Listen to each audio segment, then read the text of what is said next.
de Deus, louvado seja o nome do Senhor Jesus Cristo, mais um Desperta Crente. Receba essa palavra no poderoso nome de Jesus. Hoje, dia 12 de fevereiro de 2024, mais um Desperta Crente, amém? Irmãos, eu tô numa gripe, eu tô uns dias já bem abençoado, mas vamos gravar o vídeo, porque Jesus é bom, já deu certo, amém? Então, se eu der uma paradinha aqui, é pra poder dar uma respirada, poder tá dando uma controlada aqui, amém? Então vamos lá. Deus é bom e fiel. Capítulo 5 da primeira carta de Paulo aos Coríntios, amém? Abre aí a tua Bíblia no capítulo 5. Eu creio que você está lendo, quero que você leia no nome de Jesus, para ficar fácil de você entender o contexto, de você entender a cada capítulo que nós estamos estudando aqui, aprendendo um pouquinho mais para a glória de Deus e pela misericórdia do Senhor, porque Ele é fiel, amém? O capítulo 5, Paulo vai combater a imoralidade sexual na igreja. Paulo vai combater o pecado da imoralidade. Do capítulo 1 ao capítulo 4, Paulo fala sobre divisão, sobre partidarismo dentro da igreja, sobre o que estava acontecendo dentro da igreja, e as lideranças da igreja não tomavam atitude, vendo que o partidarismo estava, como eu falei, 4 partidos dentro da igreja de Coríntios, né? Eu sou de Apolo, eu sou de Paulo, eu sou de Cefas, Pedro, e outro partido, eu sou de Jesus. Então tinha 4 partidos ali atuando. Então do capítulo 1 ao capítulo 4, como a gente estudando, fala do partidarismo, da divisão, de outras situações também que estava acontecendo na igreja em Corinto. E desse capítulo 5, Paulo vai estar falando agora, neste momento, sobre a imoralidade sexual. Nós vamos entender um pouquinho mais agora o que estava acontecendo na igreja de Corinto. Amém?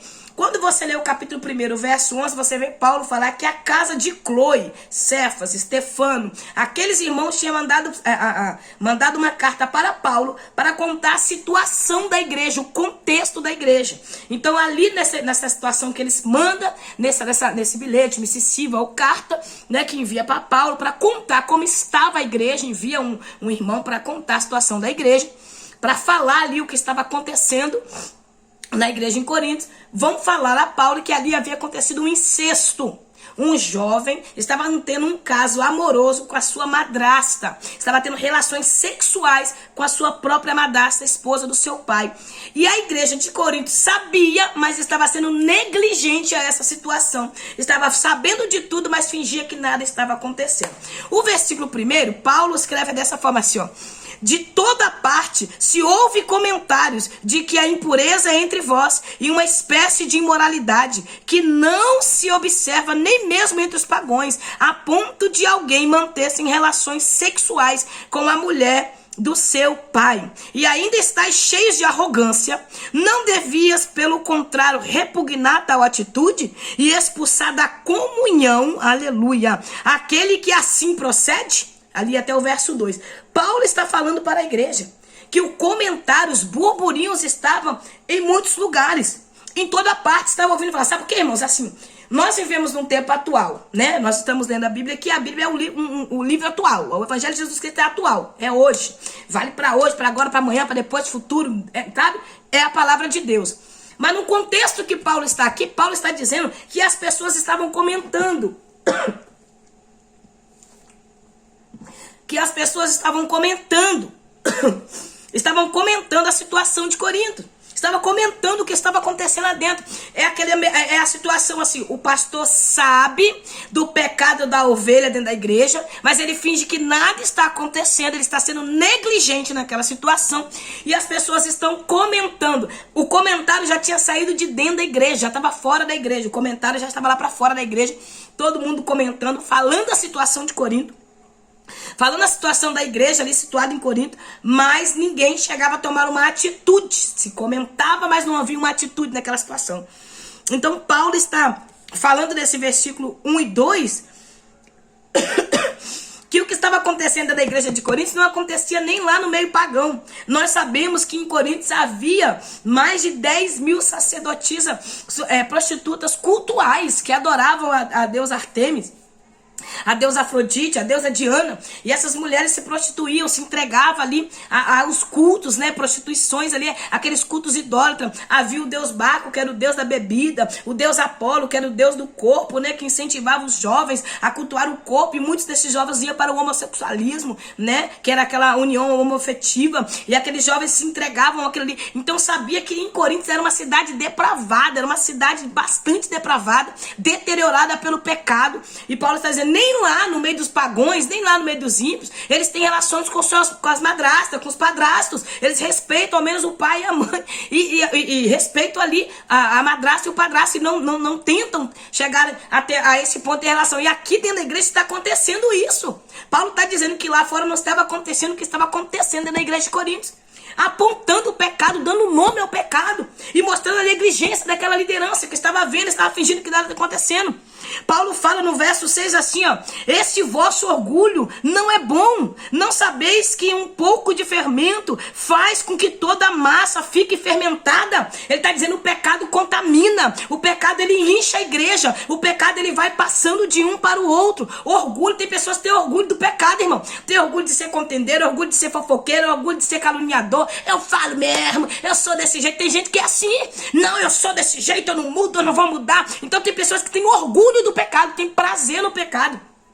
E a igreja de Coríntios não estava sendo só negligente, não, com a porneia, o que estava acontecendo naquele lugar, não estava sendo negligente com a imoralidade sexual, com todo tipo de impureza, de imoralidade, de depravação, não. Ela também estava se orgulhando. Nós somos uma igreja inclusiva, né? Aqui cada um cuida da sua vida, né? Quer pecar, pode pecar e eu não vou falar nada. Então eles tinham orgulho ainda de não intervir naquela situação que estava acontecendo. É como a igreja atual de 2024, né? É um bando de idólatras, é um bando de prostitutos, de pecados dentro da igreja, coisas ocultas dentro da igreja, pessoas no homossexualismo, no lesbianismo, pessoas dentro da igreja vivendo uma vida promíscua, a prática de pecado, e ainda perseguem aqueles que vivem na verdade, caluniam aqueles que ficam na verdade com o Senhor. Porque o pecado deles estão tão consciente, tão conivente, a mente está tão cauterizada que eles já não têm mais temor no coração. Então essas pessoas ficam orgulhosas. Há pessoas que estão na igreja, irmãos, do pecado há muitos anos. Há pessoas que têm uma vida de pecado dentro da igreja há muito tempo. E essas pessoas ainda se vitimizam. Essas pessoas ainda se vitimizam na casa de Deus. Ainda se colocam como vítima. São 3 tipos de pessoas. Eu já falei sobre esse tipo de pessoas que ficam dentro da casa do Senhor. São pessoas que dizem ser e não são. Eu falei 3 tipos de pessoas esses dias, que é o ditador, aquele que manipula, aquele que divide a igreja, o descontente, aquele que é vitimista. Ele vive no pecado, rouba o tempo dos outros e ele tá ali somente para atrapalhar. Ele vive pecando, vive caluniando, vive fazendo o que é errado, vive no pecado e se coloca como vítima. Ai, que a irmã fulano falou de mim, que a irmã fulano está me apontando, está me julgando. Esse é o vitimista. É o crente vitimista. Ele está no pecado, está no erro e fica dizendo que as pessoas estão julgando, estão apontando. Conserta então, meu filho. Não quer ser apontado, não quer ser julgado, coloca sua vida no altar. Toma vergonha na cara, sai da prática do pecado, bota a vida no altar com o Senhor. Porque se eu não quero ser julgado, eu vou me consertar na área que eu não quero ser julgada. Se eu não quero ser condenado por ninguém, nem apontado, e muito menos caluniado, eu vou consertar, ué. Cabe a mim pegar aquilo que me confrontou e consertar aquela área. Agora, desde quando eu tô conivente, consciente com o meu pecado, com o meu pecadinho de estimação dentro da igreja, eu vou ser mesmo confrontada mesmo. Mas se eu não quiser mudar, eu fico com o espírito de vitimista. Espírito de vítima, estou no pecado há séculos dentro da igreja e fico fingindo de vítima. Tá na hora da gente botar a mente para funcionar, irmãos, os pés no chão. Evangelho de Jesus Cristo. Seguir Jesus é consciência, é maturidade. Eu posso pecar, mas eu decido não pecar. A diferença do ímpio para o cristão é essa. É porque eu posso pecar, mas eu opto não pecar. E o ímpio fala que não quer, mas faz. O ímpio fala, eu não vou fumar mais e fuma. Eu não vou usar droga mais e usa. Eu não vou beber mais cachaça e bebe. Eu não vou me prostituir, vai lá e se prostitui. Eu não vou fazer, mas eu não tenho domínio sobre o meu corpo. Eu vou lá e faço. E o cristão, ele é livre. O cristão, ele é livre em Cristo Jesus. Ele tem a oportunidade de fazer, mas ele não faz. Eu posso fazer, mas eu não faço. Essa é a diferença do verdadeiro cristão. Eu posso fazer, mas eu não faço. Então não me importa se as pessoas vão fazer. O que me importa é que eu não faça. Você tá entendendo? É isso que você precisa entender. Tá na hora da gente começar, irmão. E tem o crítico. O crente crítico, ele só serve para criticar, mas não toma nenhuma atitude. Ele sempre vai descredibilizar o seu trabalho. Ele sempre vai descredibilizar quem você é. Ele sempre vai descredibilizar o que Deus faz através da sua vida, a obra que Deus está concluindo na sua vida. Ele é um crente crítico. Ele sempre vai descredibilizar. Nunca vai estar bom para ele nada que você faça. Então esse crente crítico, ele fica na igreja só te criticando, mas ele não arruma solução para problema nenhum. Ao contrário, ele traz problema. Ele traz problema. Então a gente precisa entender. Paulo está dizendo para nós naquele tempo e tanto agora, porque a Bíblia é atual. E a igreja que nós vivemos atualmente é a igreja de Corinto, irmão. A igreja que nós estamos vendo, a igreja atual é essa. É uma igreja que está cheia de dons, cheia de espiritualidade. Vamos entender que esse é o tipo de crente que está atualmente na igreja em 2024. Nós precisamos entregar as nossas vidas no altar, nos pés do Senhor, acreditando em tudo, irmãos, que o Senhor tem falado conosco. Isso não é para se escandalizar. Nós precisamos aprender uma coisa. Se tem uma coisa que eu tenho buscado em Deus e tenho aprendido dia após dia da caminhada, é que a palavra de Deus, ela não deixa a gente exento de nada. Ela nos ensina tudo, porque olha só, a Bíblia diz que é nítido que vêm os escândalos, mas ai daqueles que vêm os escândalos. A Bíblia diz, não vos escandalizeis. Então, irmãos, nós precisamos entender uma coisa. Quando vem à tona algum pecado, é porque estava oculto, irmãos. Estava oculto, o Senhor trouxe para fora a sujeira. Quando nós vemos escândalos saindo para fora, nós vendo pastores envolvidos, missionários, membros de igreja, presbíteros, sem título, irmãos. Mas quando vemos alguém que se diz ser um cristão e de repente vem pra fora algum pecado que tá oculto, irmãos, tá saindo pra fora. Para de ficar dizendo, meu Deus, a igreja... Não, irmãos, a igreja realmente está vivendo um período assombroso, um período negro, um período terrível de pecado dentro da igreja. Mas nós não podemos dizer que isso começou agora. Não começou agora. Tá saindo mais sujeira pra fora. Hoje tá saindo mais sujeira do que saía antigamente. Antigamente havia pastores pedófilos dentro da igreja, havia abusadores dentro da igreja, homens que espancavam a sua esposa e subiam para o altar à noite, pessoas que xingavam de dia e pregavam à noite, que bastanavam de dia e à noite estavam no altar cantando, pregando, liderando, como tem hoje atualmente. Só que hoje sai mais para fora a sujeira. Deus está tirando, o próprio Deus está jogando para fora essa sujeirada. Aí o que está acontecendo? Essas pessoas que vivem no pecado dentro da igreja, irmãos, pelo amor de Deus, quantas vezes eu vou precisar estar falando, mas eu não vou cansar de falar. Quantas vezes precisar eu falar, eu vou falar. Analisa a vida da fofoqueira. Analisa a vida do caluniador. Olha a fama, puxa o histórico desse crente, pelo amor de Deus. Puxa o histórico dessa crente, pelo amor de Deus. Que é isso, missionária? É isso mesmo. Puxa o histórico de vida cristã que ele tem, pelo amor de Deus. E olha a vida dele e analisa a vida de quem eles estão caluniando. Analisa a vida da fofoqueira e analisa a vida da pessoa que ela está fazendo fofoca. Analisa a vida dessa pessoa. Minha irmã, caráter moral não significa santidade. Vai ter um monte de crente com caráter moral no inferno. Oh, meu Deus.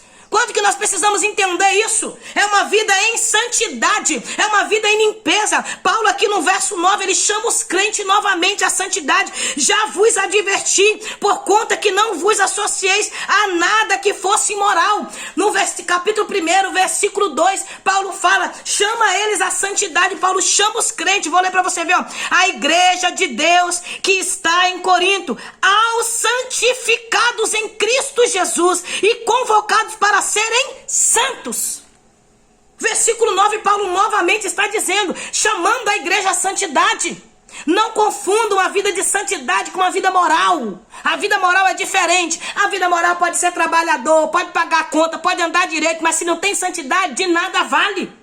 A gente precisamos entender isso, irmãos. Aí você olha a vida da fofoqueira da igreja. É uma vida bagunçada. É uma casa bagunçada. Não que significa que uma casa que está afastada. Vamos supor, eu vou dizer, meus filhos não querem mais servir a Deus porque meus meninos se entristeceram com a igreja. Não a igreja de Jesus, mas uma igreja disfarçada de igreja que está dentro da igreja verdadeira. Entristeceu com capas de pastores, com capas de missionário, com capas de líder, com pessoas que estão lá dentro fingindo de crente. Os meus filhos não saíram porque eu, com mau testemunho, o que eu coloquei pra fora, foram feridos e machucados. Então tem essa situação. Tem aqueles que foram jogados pra fora e tem aqueles que estão lá dentro brincando de ser crente e tem aqueles que desistiu porque não tiveram força para prosseguir. Tem várias situações dentro da igreja, mas o que eu estou falando para que você entenda é uma coisa. Uma irmã tá ali, ó, fervorosa, fervente, temente, santidade, santa com o Senhor. O marido não quer servir, o filho não quer servir, a mãe não quer, o pai não quer, mas ela tá firme. O caráter dela é santo. Você não vê ela na fofoca, você não vê ela na calúnia, você não vê ela na porta dos outros. Irmãos, eu não tenho tempo, não.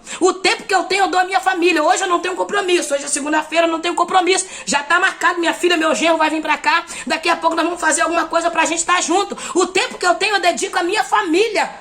Eu não vou para a porta de irmão tomar cafezinho para fofocar dos outros, falar dos outros. O meu tempo é precioso. Eu não ando com descontente, porque a pessoa descontente rouba o tempo que você tem. A pessoa descontente, ela vai estar 24 horas descontente, reclamando daquilo outro, falando, reclamando. E vai ser sempre assim. É uma pessoa que não tem transformação, que não tem mudança. Então você precisa entender o que Deus está falando para conosco. O Senhor está nos chamando a entender o que Ele tem para nossas vidas. Então nós precisamos abrir nossa visão espiritual, o nosso entendimento, para chegarmos àquilo que Deus tem. Amém? Então vamos dar continuidade para encerrar aqui, em nome de Jesus. Então Paulo vai falar, agora eu deixei esse verso aqui por último, porque é um verso muito forte, eu quero ler ele por último, que é o verso 4 e 5, que diz assim: ora, quando vos reunides em nome do Senhor Jesus Cristo, e eu estando convosco em espírito, diante da presença do poder do nosso Senhor, presta atenção, entregue esse homem a Satanás, para que a carne dessa pessoa seja destruída, mas o espírito seja salvo no dia do Senhor. Aleluia.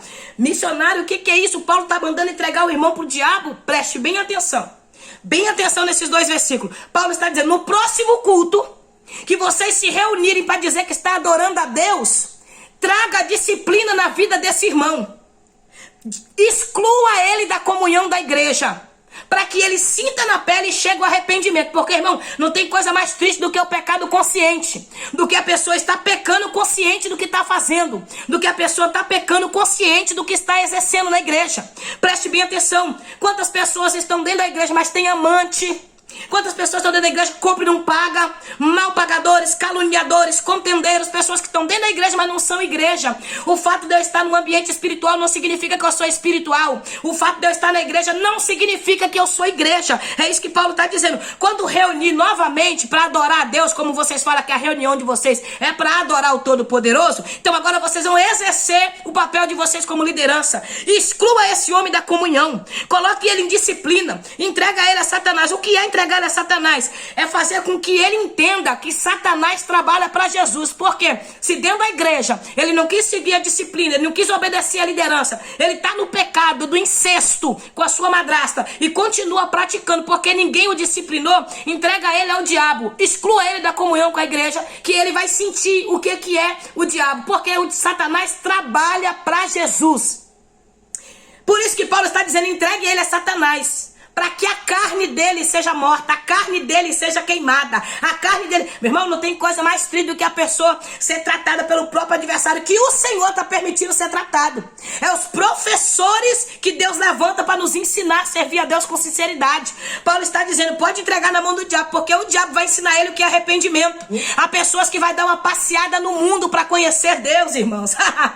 Pessoas que estão dentro da igreja, mas precisam sair da igreja, dar uma passeada no mundo, sentir na carne o que é uma vida sem Deus, para depois voltar e reconhecer que aos pés do Senhor é o melhor lugar. Você está entendendo? É isso que Paulo está dizendo. Exclua ele da igreja, para que ele sinta na carne dele a necessidade de ter uma vida em santidade e voltar a entender que o Senhor é o caminho. Paulo não está dizendo, joga para fora da igreja, não, porque uma alma tem valor. Paulo está dizendo, executa toda a doutrina que tem que ser executada, exclua da comunhão, para que ele sinta na pele. Pode deixar, porque o próprio diabo vai tratar ele. Ele não está achando que viver no pecado do incesto é bom, ele não acha que viver no pecado da imoralidade é bom, então deixa ele praticar a imoralidade, que ele vai ser tratado pelo próprio diabo, e ele vai reconhecer que Deus é o caminho. Irmãos, não tem coisa mais triste quando o ser humano não quer reconhecer que Jesus está dando oportunidade. Aí sabe o que Jesus faz? Entrega na mão de Satanás.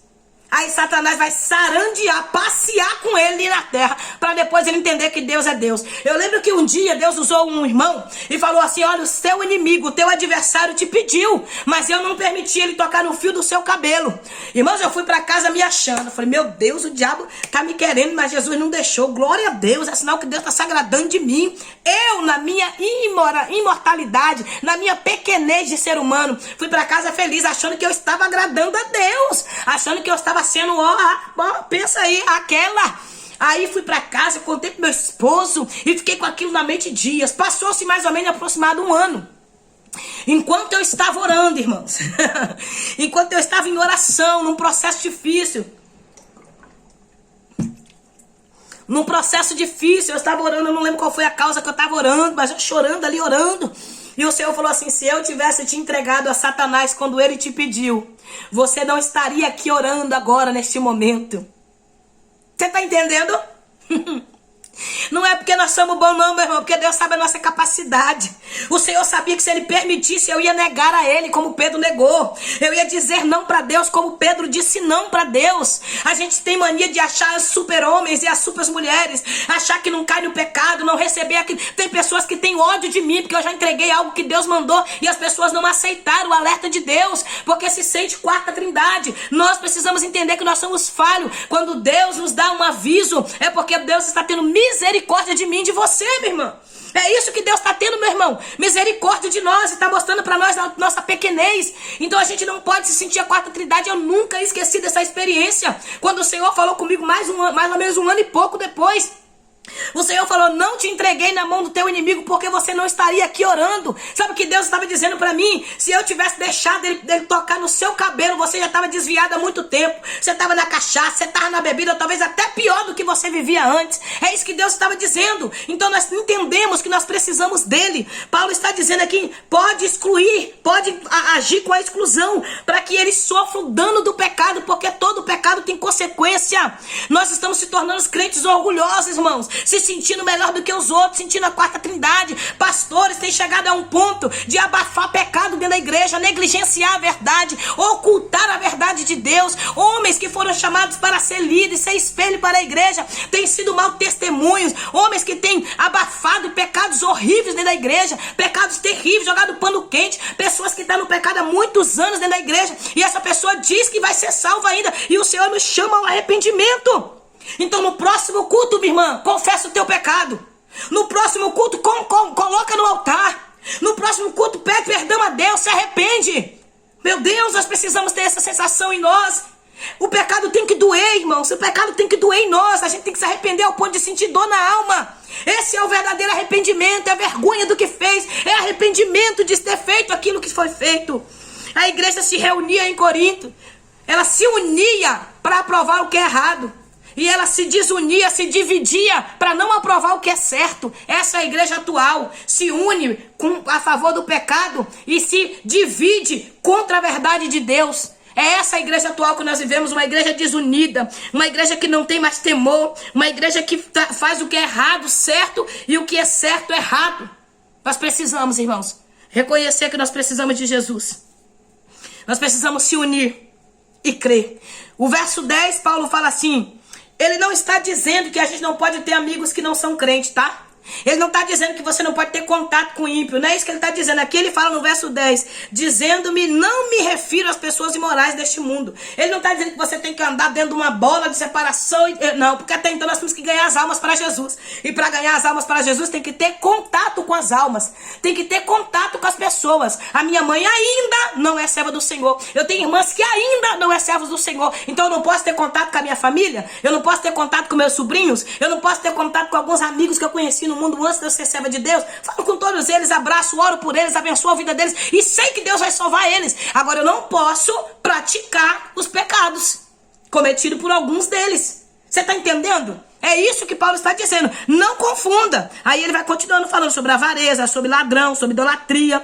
Ele vai continuar falando sobre a necessidade de sair do mundo. Nós estamos no mundo, mas nós não deixamos o mundo viver em nós. Nós habitamos aqui na terra, mas nós não deixamos o desejo da terra habitar em nós. E aí ele fala no verso 11, para sair da companhia dos falsos crentes. Lê aí, eu não vou dar não porque eu quero dar uma encerrada, porque já está ficando muito bem estendido o vídeo. Ele está falando assim, que nós não podemos se associar com pessoas desse tipo, afirmando ser irmão, mas são imorais, são gananciosos, idólatras, caluniadores, embriagados, estelionatários. Com pessoas assim, deveis nem sequer sentar para uma refeição. Ó, irmão, você que anda com a fofoqueira, você é fofoqueira. Você que anda com caluniador, você também é caluniador. Você que anda com estelionatário, você é estelionatário também. Você que anda com idólatra, também é idólatra. Bajulador de pastor, bajulador de líder, você também é igual. Porque a minha mãe sempre fala com a gente assim, ó, quando a gente era criança, a gente quer dar uma desperto pro lado de pai e mãe, né? Mas pai e mãe é muito mais perto que nós. A minha mãe falava, me diga com quem tu andas e eu te direi quem é. Você quer saber quem é o caráter da pessoa? Olha a roda de amizade dela. Olha as pessoas que ela caminha, olha os tipos de pessoas que ela anda. Por ali você já sabe o caráter da pessoa, meu irmão. Você vai saber o caráter dessa pessoa. É vendo, me diga com quem tu andas e eu te direi quem é. Minha mãe sempre fala assim, que o mal do esperto é achar que todo mundo é bobo. O mal do crente esperto é achar que todo mundo é leigo, todo mundo é bobo. E só ele é esperto. Mas, meu irmão, como diz minha mãe, antes de você ir com fubá, eu já tô vindo com mingau, é pronto. Aleluia, porque Paulo diz assim, quando vocês se reúnem, eu estou em espírito com vocês. Aleluia. O Espírito Santo que me deu discernimento, é o Espírito que fala comigo e me diz o que está acontecendo aí na igreja. Deus que revela, meu irmão, pecados ocultos. Deus que revela coisas errôneas. A maioria das pessoas que tem raiva da outra pode ter certeza, algo de Deus essa pessoa passou, algo de Deus essa pessoa fez a outra, e essa pessoa que não quer conserto, como esse irmão aqui que estava no pecado, que junto com a sua madrasta, que não queria conserto, se levanta mesmo. Então, se você quer ser um servo de Deus, se prepare para traições, para rejeição, para calúnia. Se prepare. Se prepare, irmão, vai ser rejeitado mesmo. Para viver a verdade, vai sofrer dano. Para viver a verdade, vai sofrer dano, amém? Mas o céu te espera. Paulo não está falando que nós não podemos ter amizade no verso 9, no verso 10. E aí ele dá continuidade no encerramento, eu vou ler aqui o verso 12. Pois como haveria eu de julgar os que estão fora da igreja? Todavia, não deveis vos julgar os que são de dentro? Aleluia. É esse o problema. O povo está preocupado com a igreja lá B, aí preocupado com a igreja C, preocupado com o que está acontecendo na roda da fama do mundo aí, tá vendo o que está acontecendo por aí no mundo gospel, mas dentro da igreja está despreocupado com o que está acontecendo. Julga o que está acontecendo lá fora, na vida dos pagões, na vida dos ímpios, que já está entregue ao inimigo mesmo, que já está entregue ao diabo mesmo, que é o Deus desse século cegou o entendimento dos incrédulos, que 2 Coríntios capítulo 4, verso 4 está dizendo que o Deus desse século cegou o entendimento de muitos. Acho que é 2 Coríntios capítulo 10, agora me confundi. Que fala assim, então nós precisamos entender, irmãos, que o Deus desse século está cegando o entendimento de muitos crentes. De muitos crentes. Por quê? Porque em vez de ele estar preocupado com o que está acontecendo dentro, está preocupado em resolver o problema que está lá de fora, quer saber da vida dos outros lá fora, está despreocupado com o que está acontecendo dentro da sua casa, dentro do atual. Então é isso que Paulo está dizendo. Contudo, Deus julgará os que são de fora. Expulsai, portanto, do vosso meio esse que vive na prática da indecência. Tira o pecado, irmão. Quando Jesus falou assim, sai Satanás, tu cogitas com tudo que é do céu em Pedro, quando Pedro deixou o diabo usar a boca dele, o Senhor não falou sai Pedro não. O Senhor expulsou o diabo. Nós precisamos expulsar Satanás que está no meio da igreja. E não os irmãos. Precisamos tratar essas pessoas, ajudar a chegar no arrependimento. Tratar com a palavra, com a verdade. Parar de ficar passando pano quente, maquiando o pecado. Parar de ficar escondendo. Tem pastores que já não expõem mais pecado não. Já deixa tudo abafado. Joga uma toalhinha quente por cima. E fica ali. E a igreja inchando. Porque o pecado vai contaminando. Vai trazendo divisão na igreja. Trazendo pecado. Porque não querem tomar posicionamento na casa de Deus. Aí tá essa bagunça atual que a gente vive hoje. Que o Senhor tenha misericórdia de nós. Porque hoje, a igreja para tudo quanto é gosto de pecado. A igreja para tudo quanto é gosto. A pessoa escolhe que pecado quer viver e vai para dentro da igreja e diz que está servindo a Deus. E ponto. Mas a igreja verdadeira, ela é lavada, remida pelo sangue do Cordeiro. A igreja que vai subir, irmãos, é uma igreja preparada. E que igreja é essa? É a igreja que clama, Maranata, ora vem Senhor Jesus. É uma igreja que quando levanta a mão, a sua adoração não está fragmentada. A sua adoração não está interrompida. A sua adoração não está dividida. A sua adoração não está suja, mas está limpa. A sua adoração é verdadeira ao Senhor. Amém? Uma adoração verdadeira, uma adoração que não está comprometida, uma adoração que não está comprometida pelo pecado, mas é uma adoração de um coração que está puro e sincero perante o Senhor. Amém? Que nós nos analisamos, que nós olhamos para nós mesmos e buscando Jesus enquanto podemos achar. Que Deus te abençoe, que a paz do Eterno te alcance, que a graça e a misericórdia dele continue te fortalecendo. Se inscreva no canal, dá o like, compartilhe esse vídeo, desperta crente e receba esta palavra. Até amanhã, se Deus permitir. Amém? Estamos juntos. para a glória de Deus. Vamos orar. Senhor, nós queremos te louvar e engrandecer o teu nome. Eu quero te apresentar agora nossas vidas no teu altar. Muito obrigado por mais um dia, Senhor. Não nos deixa, Senhor, parar a obra do Senhor. Não nos deixa desistir da caminhada, ó Pai,